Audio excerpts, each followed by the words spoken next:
ప్రలోభ పెట్టి మా కార్పొరేటర్లందరినీ కూడా బెదిరించి లాక్కోవటమే కాకుండా గత 5 రోజులుగా ఎన్నికలు అనౌన్స్ చేసిన తర్వాత మా డిప్యూటీ మేయర్ అభ్యర్థిగా మేము ప్రకటించినటువంటి శేఖర్ రెడ్డి గారి ఆస్తులను విధ్వంసం చేయటంతో మొదలైనటువంటి వీరి పైశాచిక వికృత క్రీడ అమర్నాథ్ రెడ్డి కార్పొరేటర్, అజయ్ కుమార్ ఉమా కార్పొరేటర్ వాళ్లకు సంబంధించినటువంటి ఆస్తులు, అమర్నాథ్ రెడ్డి అనేటువంటి మరొక కార్పొరేట్ కు సంబంధించినటువంటి ఆస్తులు ధ్వంసానికి పూనుకోవటం కాకుండా ఇంకా అనేక మంది కార్పొరేటర్లని మీ అంతు చూస్తాం, మిమ్మల్ని చంపేస్తాం, మిమ్మల్ని లేపేస్తాం, ఈ తతంగమే గత 4 రోజులుగా తిరుపతి అంతా కూడా మారు మోగించేటట్టుగా చేస్తున్నారు. దీనికి ప్రధానమైనటువంటి భూమిక అనగాని సత్యప్రసాద్ అనేటువంటి ఇన్ఛార్జి మంత్రి.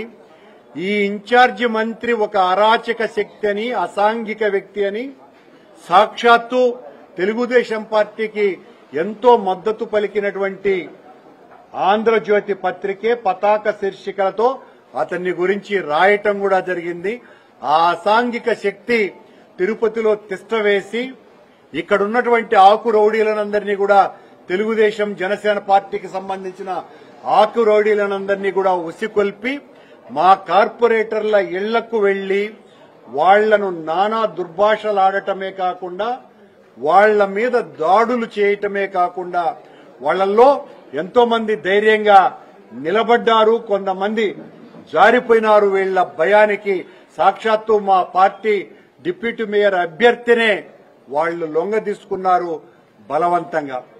నిన్న రాత్రి మాకు సంబంధించినటువంటి కార్పొరేటర్లందరూ కూడా చిత్తూరులో ఒక హోటల్లో ఉంటే, రిసార్ట్స్ లో ఉంటే రాత్రి 12 గంటలకు తిరుపతికి సంబంధించినటువంటి రౌడీలు ఈ తిరుపతి ఎమ్మెల్యే ఆరణి శ్రీనివాసులు కొడుకు మదనట, అతను అమ్మాయిలు ఆడవాళ్లు అనేది కూడా చూడకుండా ప్రతి రూము తట్టి మీ అంతు చూస్తాం, మీ కథలు చూస్తాం, చాలా అమానవీయంగా వాళ్ల మీద ప్రవర్తించటం, అవన్నీ కూడా వీడియోల ద్వారా మొత్తం సభ్య ప్రపంచమంతా కూడా చూసింది. చివరకు అభినయ్ వెళ్లి మా వాళ్లనందరినీ కూడా వాళ్లతో వాగ్వాదం చేసి ఆ రౌడీలతో విడిపించుకొని రావటం జరిగింది. పొద్దున్నే వాళ్లనందరినీ కూడా మా ఎంపీ గారు గురుమూర్తి గారు, శాసనమండలి సభ్యులు డాక్టర్ సిపాయి సుబ్రహ్మణ్యం గారు, మా మేయర్ శిరీష గారు, వీరి ఆధ్వర్యంలో అందరూ ఒక బస్సులో ఓటింగుకు పాల్గొనడానికి వెళితే మార్గమధ్యంలోనే ఆపేసి ఆ బస్సును అద్దాలన్నీ కూడా విరగ్గొట్టి, దీనికంతా కూడా అన్నా రామచంద్రుడు అనేటువంటి ఒక ఆకు రౌడీ నాయకత్వంలో అతని శిష్యుడు శంకర్ ఇంకా ఇతర అనేక అసాంఘిక శక్తులు ముఠాలన్నీ కలిసి మా వాళ్లను చితకబాది మా ఆడవాళ్లను ఎలాగంటే అలాగా మాట్లాడి దళిత ఎంపీ అయినటువంటి గురుమూర్తిని దుర్భాషలాడి మా కార్పొరేటర్లను, మా వెంకటేష్ అన్న కార్పొరేటర్ను కొట్టి తీసుకువెళ్లటమే కాకుండా మరో 4 కార్పొరేటర్లని 42వ వార్డుకు సంబంధించి 45వ వార్డుకు సంబంధించిన అనీష్, 50 వార్డుకు సంబంధించిన బోకం అనిల్, 16వ వార్డుకు సంబంధించిన మోహన్ కృష్ణ యాదవ్, 5వ వార్డుకు సంబంధించిన అమర్నాథ్ రెడ్డి, ఈ 4 కొట్టి కిడ్నాప్ చేసుకుని వెళ్లిపోయారు. ఇప్పటి వరకు వాళ్ల ఆచూకీ లేదు. వాళ్ళెక్కడున్నారో వాళ్ల ఆనుపానులు ఏమీ తెలియటం లేదు. ఇంత దురాఘాతాలు చేసి అసలు తెలుగుదేశం పార్టీ వాళ్లకు నిజంగా వాళ్లు చెప్పుకుంటున్నట్టుగా మేమే గెలుస్తాం అని బీరాలు పలుకుతున్నటువంటి వాళ్ళు నిజంగా వాళ్లకు మెజారిటీ ఉంటే ఈ రోజు ఎన్నిక కోరం లేకుండా ఎందుకు వాయిదా పడుతుంది అంటే మీకు మెజారిటీ లేదు కాబట్టి వాయిదా వేశారు. మా నలుగురు కార్పొరేటర్లని ఇప్పటికే భయపెట్టి కొట్టి ఎన్ని రకాలైనటువంటి చిత్రహింసలు చేస్తున్నారో అన్ని రకాలు చేస్తున్నారు. ఎన్నికల కమిషన్ దీన్ని చాలా సీరియస్ గా పట్టించుకోవాల్సినటువంటి అవసరం ఉన్నది.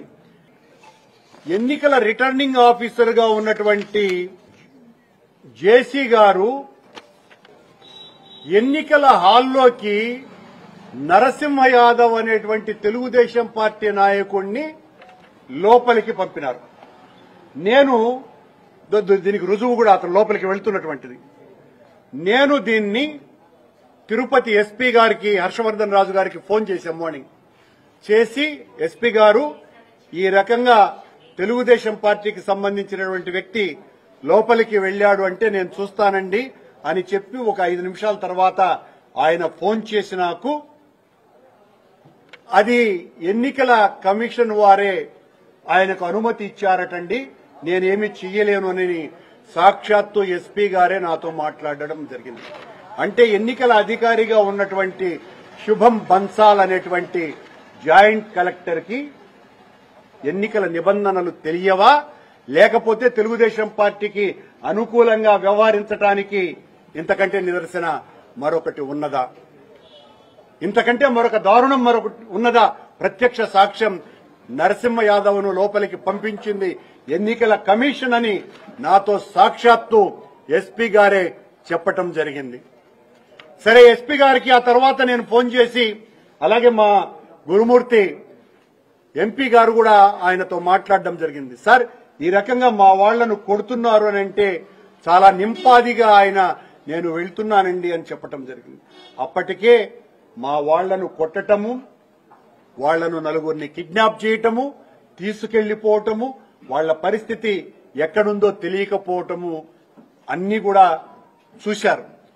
ఈ నలుగురు కిడ్నాప్ కు గురైనటువంటి వ్యక్తుల్ని తీసుకురావచ్చి రేపు వెంటనే ఈ రోజున హాజరుపరచాల్సినటువంటి బాధ్యత ప్రధానంగా జిల్లా పోలీసు అధికారి అయినటువంటి ఎస్పీ గారి మీద ఉన్నది.